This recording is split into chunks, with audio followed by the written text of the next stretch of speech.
తిరగల పార్టీలో బాగానే ఉంది, పార్టీ కాదండి. అయితే గుర్తింపు లేకుండా పోతున్నాం. మెయిన్ కార్యకర్తలు టీడీపీకి పనిచేసిన వాళ్ళు ఎవరు ఆఫీసులో నజీర్ గారి ఆఫీసులో కనబడతారు ఎక్కువ శాతం. అంతా ఏరే పార్టీ నుంచి వచ్చిన వాళ్ళకి ఇస్తున్నారు. మాలాంటి సీనియర్లకి, మాలాంటి గుర్తింపు ఉన్న వాళ్ళకి ఏదైనా సరే పార్టీలో ఆ ఎలక్షన్లు వచ్చినప్పుడు పలకరిస్తున్నారు. ఎలక్షన్లు అయిపోయిన తర్వాత మమ్మల్ని పక్కన పెట్టేస్తున్నారు. మా పరిస్థితి ఇది ఇట్లా అయిపోతుంది. అందుకని లోకేష్ బాబు గారి దగ్గరికి వెళ్ళి రేపో మాపో వెళ్ళి చెప్పుకుందాం మా బాధ అనే ఆలోచనలో ఉన్నాం.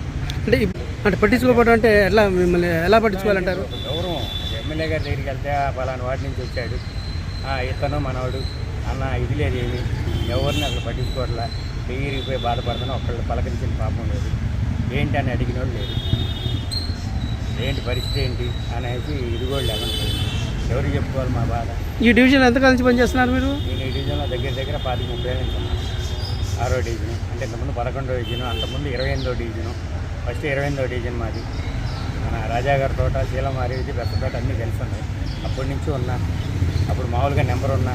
ఇప్పుడు 11వ డివిజన్ వచ్చిన తర్వాత సెక్రటరీ అయ్యాను. తర్వాత ఇప్పుడు 6వ డివిజన్ పోతురాజు సమతా గారు, కార్పొరేటర్ గారు. అయినా కానీ వాళ్ళకి ఎన్నిసార్లు పనిచేసాం వాళ్ళందరికీ తెలుసు. నేను పనిచేసేవాడినో లేదా ఎమ్మెల్యే గారికి కూడా తెలుసు నా బాధ ఇది. ఇక నేను ఎవరికి చెప్పుకోవాలో అర్థం కాక మీకు చెప్పుకుంటున్నా నా సమస్య. అంటే మీకు గౌరవం ఇవ్వాలంటే ఎలా గౌరవిస్తే బాగుంటుంది అనుకుంటారు మీరు? పలకరిస్తే చాలండి, మనకేం వాళ్ళ దగ్గర నుంచి ఏం అవసరంలా. ఇప్పుడు మేము ఎక్కడికి రాజాగారి తోటలోనే వార్డు సెక్రటరీగానే ఉన్నాం. ఇంకెక్కడికి లేము మేము. మా ముందు చిన్నోళ్ళు వరకు వీళ్ళందరికీ ఎక్కడికెక్కడికో వెళ్ళిపోతున్నారు. జిల్లాలు వేసుకుంటున్నారు, అన్నీ వేసుకుంటున్నారు. నేను ఆఫీసులు తీసుకునే వాళ్ళు కూడా వాళ్ళు జిల్లాలు వేసుకుంటున్నారు. మాకు మరి ఎమ్మెల్యే గారు మేమేం చేసాము కానీ మాకు అసలు ఆయన అలా నజీర్ గారు బాగానే పలకరిస్తారు.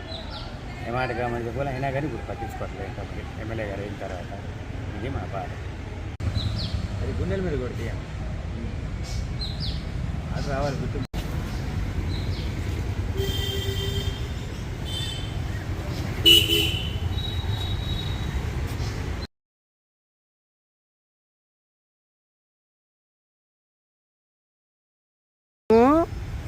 జనసేన పెట్టారు, గుండెల మీదేమో చంద్రన్న పెట్టారు.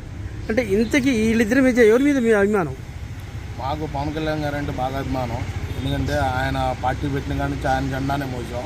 ఇప్పుడు కూటమి ప్రభుత్వం ఒకటైంది కాబట్టి బాబు గారి మీద కూడా అభిమానం బాగుంది. బాబు గారు చేస్తారని నమ్మకం. నేను ఆ నమ్మకం మీద బాబు గారి పేరు గుండెల మీద తెచ్చుకున్నాం. మేము ఫస్ట్ నుంచి జనసేన పార్టీలోనే తిరిగాం. జనసేన జెండాలు మోసాం. ఆయన ఏదైనా కానీ వెళ్ళేవాళ్ళం, ఏ ఫంక్షన్ అయినా ఈవెంట్ అయినా కానీ ఇప్పుడు మాలాంటి వాళ్ళకి ఏంటంటే వైసీపీలో నుంచి వచ్చే వాళ్ళకి బాగా గౌరవం ఇస్తున్నారు, మాలాంటి వాళ్ళని దూరం చేస్తున్నారు. కళ్యాణ్ బాబు గారికి కానీ ఎవరికైనా కానీ చెప్పేది ఒకటేనండి, మాలాంటి వాళ్ళని గౌరవం అయిపోతే మా పార్టీ మీదే మాకు ఎరుత్తపడదు. కేవలం 7 నెలల వ్యవధి కాలంలోనే ఇంత విరక్తి ఎలా పడుతుందండి? అవును సార్, ఇప్పుడు మనకి అంటే ఆ 7 నెలల్లో నుంచి వచ్చిన వైసీపీలో నుంచి వచ్చిన వాళ్ళందరికీ గౌరవం ఇచ్చి మాట్లాడిస్తున్నారు. మేము ఫస్ట్ నుంచి జెండా మోసి అన్నీ చేసి అన్నీ ఏదైనా గొడవలకు కానీ అవసరమైతే ఏదైనా చేసాం. మేము పార్టీల్లో కానీ సోషల్ మీడియాలో కానీ ఏదైనా మేము ఎదురు తిరిగాం. జగన్మోహన్ రెడ్డి గురించి ఏదో మాట్లాడాం. ఏది అలాంటి వాళ్ళకి మాకు గుర్తింపు అనేది లేకుండా ఏది లేకుండా మమ్మల్ని దూరం పెట్టేస్తున్నారు. ఈ వైసీపీలో నుంచి వెళ్ళిన వాళ్ళకైతే మాత్రం కూర్చోబెట్టి మర్యాదలు ఇచ్చి బొకేలు ఇచ్చి ఫోటోలు దిగుతాం కానీ ఏదైనా కానీ చేస్తున్నారు. మా ఇళ్లలో మా ఆడవాళ్ళు మమ్మల్ని చూసి తిడుతున్నారు. అవసరమా? నువ్వు స్టేషన్కి వెళ్తే నిన్ను తెచ్చేవాడు ఒక్కడు లేడు, జెండా మోసావు, నీ పార్టీ మీ పార్టీలో నీకే లేదు, నీకు అవసరమా అని మా ఇళ్ళలో వాళ్ళు మమ్మల్ని తిడుతుంటే మా కళ్ళ నీళ్ళు వస్తుంది. మన ప్రభుత్వంలో మనకి గౌరవం లేనప్పుడు మనం చేయటం దేనికి? ఈ బతుకు ఎందుకు అన్నట్టు మాకే రెత్త పుట్టి మా పార్టీ మీదే, కేవలం మా పార్టీ మీదే పవన్ కళ్యాణ్ గారికి ఒకటి చెబుతున్నాను. ఇట్టా ఉంటే మాత్రం మాలాంటి అభిమానులు ఎంతమంది ఉన్నారో అంతమందికి బాధ అయింది, చాలా ఇబ్బంది అయింది. ఇప్పుడు అక్కడ వైసీపీ వాళ్ళకి ప్రయారిటీ కంటే తెలుగుదేశం పార్టీకి ఇస్తున్నారని చెప్పేసి కొంతమంది చెప్తున్నారు. అది ఎంతవరకు న్యాయం అంటారు? నిజమా? తెలుగుదేశం వాళ్ళు ఎవరు ఇవ్వట్లేదండి వైసీపీ వాళ్ళకి లేదు. ఓన్లీ జనసేనలో నుంచి మద్దతు వస్తుంది వాళ్ళకి. అర్థమైనా? ఒక పాత గుంటూరు కానీ, ఒక నెహ్రూ నగర్ కానీ, ఒక నల్ల చెరువు కానీ ఎక్కడైనా చూసినా కానీ వైసీపీలో నుంచి వచ్చిన వాళ్ళే ఉన్నారు. కానీ జనసేనలోకి టీడీపీలోకి వెళ్ళిన వాళ్ళు మాత్రం వైసీపీ వాళ్ళు ఎవరు లేరు. నాకు తెలిసినంత వరకు ఎవరు లేరు. మొత్తం జనసేనలోనే ఉన్నారు. పాత గుంటూరు కానీ, నల్ల చెరువు కానీ, నెహ్రూ నగర్ కానీ నైట్ జెండాలు మార్చిన వాళ్ళు ఉన్నారు.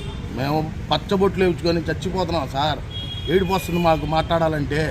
ఎందుకు సార్ మాకు ఈ గౌరవం లేనప్పుడు ఇంకెందుకు సార్ మాకు ఇది? వాళ్ళకా గౌరవాలు? తిట్టిన నా కొడుకులు, పవన్ కళ్యాణ్ తిట్టిన నా కొడుకులకి ఆ గౌరవాలు? వేరే అభిమానులుగా మాకు ఈ నరకాలు? స్టేషన్కి వెళ్తే వాడు మమ్మల్ని బయటికి తెచ్చేవాళ్ళు లేరు. వాళ్ళకైతే మాత్రం మొన్న కొత్తపేటలో జరిగితే వాడు వైసీపీ వాడు నల్లజేరు సీఏ గారి ముందు కాలు మీద కాలు వేసుకొని కూర్చున్నాడు, మమ్మల్ని నుంచో పెట్టాడు సీఏ. మాకంత బాధ కలిగింది సార్. మా ఇళ్ళల్లో ఆడవాళ్ళు తేవాలా, పార్టీల కోసం జెండాలు మోసి మేము మా ఇళ్ళల్లో ఆడవాళ్ళు తెచ్చుకొని బయటికి మేము రావాలా? ఇదేని సార్ మాకు ఈ గుర్తింపు లేనప్పుడు ఈ పార్టీలు ఇవన్నీ సభ్యతాలు ఇవన్నీ ఇవ్వటం కూడా వేస్ట్ సార్. మాకు మాట్లాడాలంటే చాలా ఉంటాయి. ఇంకా మేము ఏంటంటే మన పార్టీలో మనమే తిట్టుకుంటే పరుగులు పోతాయి అని చెప్పి మేము తిట్టుకోలేకపోతున్నాం. అది నియోజకవర్గంలో వేసిన పోస్టుల్లో ఎవరికి ఎక్కువ వేసారనుకుంటున్నారు? ఎక్కువగా తెలుగుదేశం పార్టీ కష్టపడిన వాళ్ళకి ఇచ్చారనుకుంటున్నారా, లేదా బయట వాళ్ళకి ఇచ్చారనుకుంటున్నారా? ఈ తెలుగుదేశం పార్టీ వాళ్ళదంటే మనకు తెలియదు సార్. జనసేనలో అయితే మాత్రం ఫస్ట్ నుంచి జెండా మోసిన వాళ్ళు ఎవ్వరికీ లేదు. ఈ మధ్య వైసీపీలో నుంచి వచ్చి ఈ మధ్య తిట్టిన వాళ్ళందరికీ మద్దతులు ఇచ్చారు, ఫోటోలు దిగుతున్నారు, అన్నీ చేస్తున్నారు. మరి ఆయన దాకా వెళ్తున్నాయో వెళ్ళట్లేదో కళ్యాణ్ బాబు దృష్టికి చూస్తున్నారో చూడకుండా అయితే ఉండరు. వాళ్ళు ఏ పార్టీ నుంచి వచ్చిన వాళ్ళు వాళ్ళకి తెలుసు కాబట్టి మరి అట్టారానిస్తున్నారు, అర్థం కావట్లేదు. వాళ్ళు ఎన్నెన్ని తిట్టారో మా అమ్మల్ని కూడా తిట్టారు. గెలవలేని వాడితో మీరేంద్ర అది అని చెప్పి మాట్లాడిన వాళ్ళు కూడా ఇప్పుడు వెళ్ళిపోయి ఫోటోలు దిగి బొకేలు ఇచ్చి ఫోటోలు దిగుతున్నారు. మేము మాత్రం వెళ్ళలేకపోతున్నాం. మమ్మల్ని గీట దాకా కూడా వెళ్ళిన ఇట్లా. మరి మేమైతే బ్యానర్లు వేసుకొని బండ్ల మీద వేయించుకొని మేము చేస్తున్నాం. మేము ఇంకా గాలి తిరగటమే. వాళ్ళు మాత్రం విఐపీలాగా కారులో వెళ్ళిపోయి బొకేలు తీసుకొని వెళ్ళిపోయి ఇచ్చేసి రావటం. మా ముందుకు వచ్చి ఇదిగోరా మేము దిగాం, నువ్వేం చేసావు, మీ ఊరితో దిగావు ఫోటో అని అడ్రస్ చూపిస్తున్నారు.